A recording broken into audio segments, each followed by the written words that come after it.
Students, we have already covered this topic, benefits of e-banking to customers. So next topic we have benefits to banks. Means कि e-banking करने पे या e-banking की facility bank जब provide करता है अपने कस्टमर्स को, तो बैंक को क्या बेनिफिट्स होते हैं, बैंक को क्या फ़ायदे होंगे. First is competitive advantage. Competitive advantage means कि ई बैंकिंग की अगर फैसिलिटी बैंक अपने कस्टमर्स को दे रहा है तो कहीं ना कहीं कंपटीशन में इंक्लूड हो रहा है. जितनी अच्छी फैसिलिटी ई बैंकिंग की फैसिलिटी जो अपने कस्टमर्स को देगा और जितनी अच्छी उसकी फैसिलिटी होगी, जितना अच्छा उसका नेटवर्क कवरेज होगा, उतने ही उसके कस्टमर्स इंक्लूड होंगे. तो कंपटीशन यहाँ इंक्रीज़ हो जाता है. हर बैंक सोचता है कि ई बैंकिंग की फैसिलिटी ज़्यादा से ज़्यादा अपने कस्टमर्स को देने की कोशिश करता है. क्यों? क्योंकि आजकल जितने भी कस्टमर्स हैं वो ज़्यादातर due to lack of time वो ई बैंकिंग का ही यूज़ करते हैं थ्रू देयर मोबाइल फ़ोन्स. तो यहाँ कहीं ना कहीं कंपटीशन इंक्रीज़ हो जाता है. हर बैंक सोचता है कि हम अपनी ई बैंकिंग की सर्विसेज अपने कस्टमर्स को ज़्यादा अच्छे से दें ताकि हमारे नंबर ऑफ़ कस्टमर्स और इंक्रीज़ हो जाए. तो पहली बात तो ये इन कंपटीशन में एडवांटेज देता है. अगर हमारे बैंक की ई बैंकिंग की फैसिलिटी अच्छी है, नेटवर्क कवरेज अच्छा है, तो हमारे कस्टमर्स और इंक्रीज़ हो जाएंगे. Next is unlimited network. Unlimited network means कि अगर if you have the internet connection in your PC or in your mobile phones, then you can use this e-banking facility which is provided by the banks to their customers at any time, at any place. तो bank को क्या फ़ायदा होता है इससे कि branches या जो वर्कर्स होते हैं उनके वर्क लोड या वर्क जो होता है वो कम हो जाता है. यहाँ पर हमको अगर कोई पर्सन या कोई कस्टमर बैंक आता है तो हमें भी पेमेंट करने में काफ़ी टाइम लगता है. एक ब्रांच से दूसरे ब्रांच से तीसरे ब्रांच उसकी ट्रांजैक्शंस, उसके स्टेटमेंट्स मंगवाए जाते हैं, रिकॉर्ड्स मेंटेन करना पड़ता है.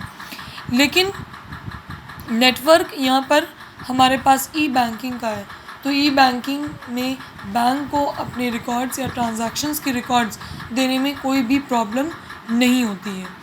Next is reduced load on branches.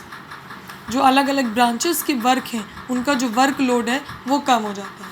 क्यों? क्योंकि एज अ होल हम अपनी सारी सर्विसेज ई बैंकिंग के थ्रू कस्टमर्स को दे रहे हैं. तो ये जो अलग अलग ब्रांचेस हैं या जो वर्कर्स हैं उनके जो वर्क लोड होते हैं वो कम हो जाते हैं. फिर हम एक चीज़ इसमें इंक्लूड करना चाहेंगे कि if you found any other point in any book then you can include in your notes. And if you found any doubt or any problem related to this, then you can ask me at any time. अब बात आती है ई banking के through हम digital payment करें कैसे.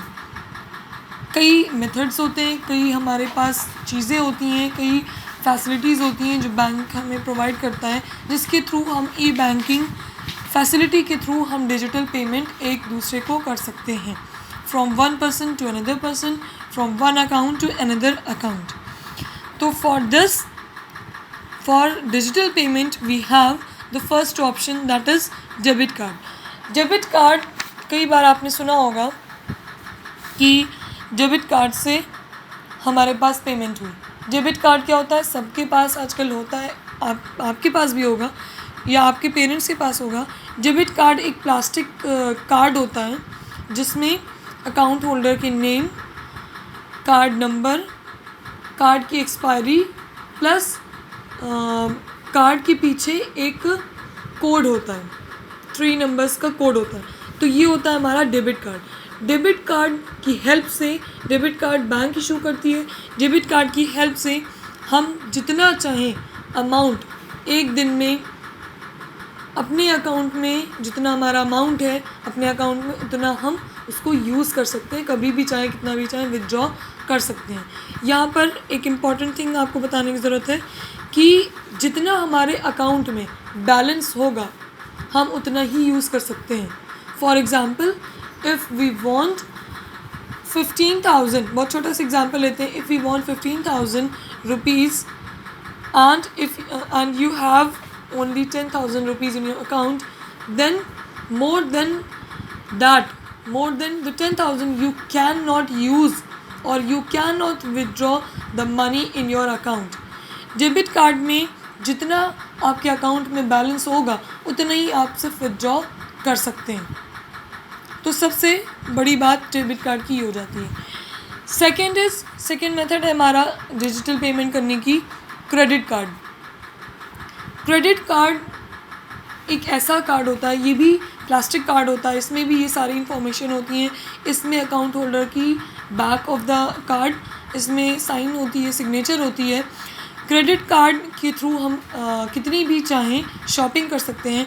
और उसमें सबसे बड़ा फ़ायदा क्रेडिट कार्ड में ये होता है कि इसमें आपको ओवरड्राफ्ट की फैसिलिटी दी जाती है.